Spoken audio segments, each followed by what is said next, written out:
just to the right, you'll see a blue roof building.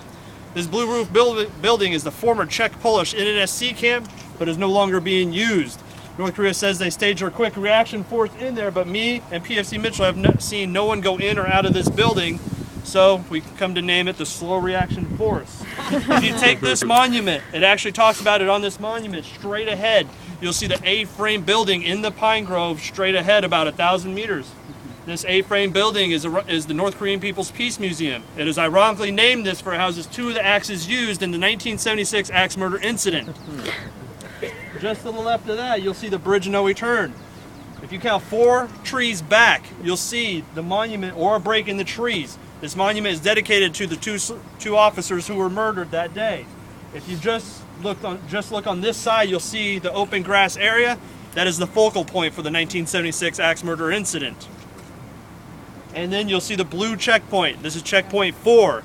It is no longer manned because everything that can be seen at checkpoint 4 can be easily seen from the checkpoint 3 to your rear. And on the other side, you cannot see it, but it's KPA Tower 7. It is still manned 24 hours a day.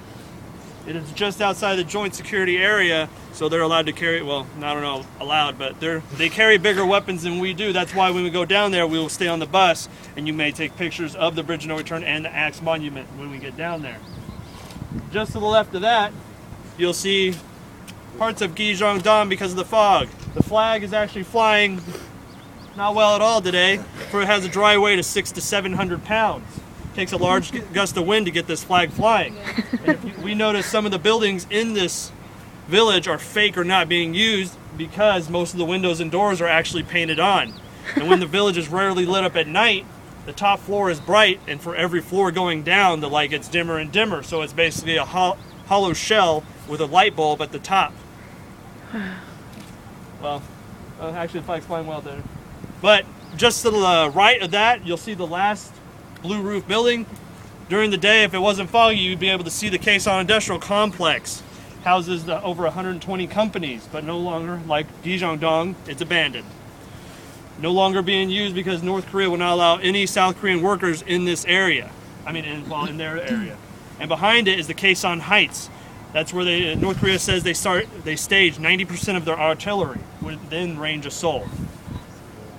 And off in the distance, if you look at the Bridge of No Return, there would be a KPA or North Korean jamming tower. So if you would look at your phone right now, you would probably have no signal.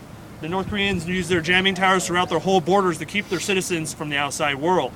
We'll have a couple minutes in this area. You may free to move around within the chain-linked area, and if you get cold or you're done taking pictures, you may go back to the bus, but do not walk around or try knocking on the back of the door of the tower right here, because they probably will answer and tell you to go away. But if you have any questions until that time, you may ask us, me or PFC Mitchell, but we'll have about five minutes in this area.